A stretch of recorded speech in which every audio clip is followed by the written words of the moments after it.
reflection of no less than the culture and politics of the entire world of Islam.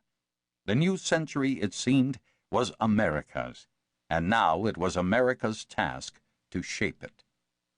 Symptomatic of the first decade and a half of America's supremacy were the worldwide presence of U.S. military forces and the increased frequency of their engagement in combat or coercive operations.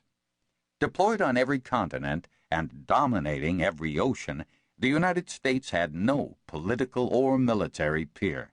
Every other power was essentially regional, and one way or another, most countries of the world had to live with U.S. ground or naval forces nearby.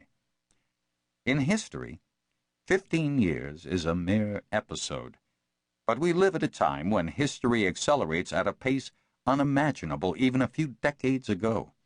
It is therefore not too early to undertake a strategic appraisal of America's international performance since its emergence around 1990 as the world's only superpower.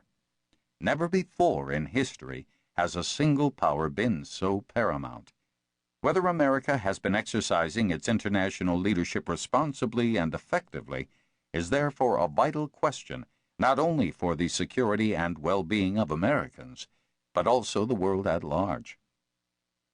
Beyond the obvious requirement of protecting its own national security, America's emergence as the world's most powerful state has saddled Washington's leadership with three central missions. 1. To manage, steer, and shape central power relationships in a world of shifting geopolitical balances and intensifying national aspirations so that a more cooperative global system can emerge. 2. To contain or terminate conflicts, prevent terrorism and the proliferation of weapons of mass destruction, and promote collective peacekeeping in regions torn by civil strife so that global violence recedes rather than spreads. And 3. To address more effectively the increasingly intolerable inequalities in the human condition, in keeping with the novel reality of an emerging global conscience, and to prompt a common response to the new environmental and ecological threats to global well-being. Each of these tasks was, and remains 15 years later, monumental in scope. Together they serve as the litmus test of America's ability to lead. The enormity of this historical test necessarily leads to a more pointed inquiry. How did America's first three global leader presidents, George H.W. Bush, William J. Clinton, and George W. Bush, interpret the essence of the new era?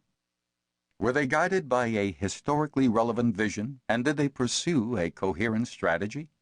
Which foreign policy decisions were the most consequential?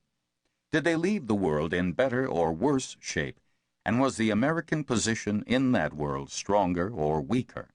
And what key lessons for the future should be drawn from America's performance over the past 15 years as the first global superpower? One superpower, 15 years, 3 presidents. That, in a nutshell, is the focus of this book. But the appraisal that follows is not only a critique. In addition to dissecting sins of omission and commission, the book postulates certain basic strategic conclusions and fundamental guidelines regarding the current moment in history that ought to enlighten future American presidents. Even the world's paramount superpower can go badly astray and endanger its own primacy if its strategy is misguided and its understanding of the world is faulty. Moreover, Americans need to ask themselves whether American society is guided by values and its government structured in a manner congenial to effective long-term global leadership. And do they understand the historical moment in which their country finds itself acting as global leader? These vital questions are addressed in the concluding chapter following the critical review of the record. That chapter draws lessons from the recent past, speculates as to what might have been, and postulates the basic principles that should guide America if it is to succeed in fulfilling its historical vocation. This book is thus a subjective statement. It is not a detailed history, though it reviews the historical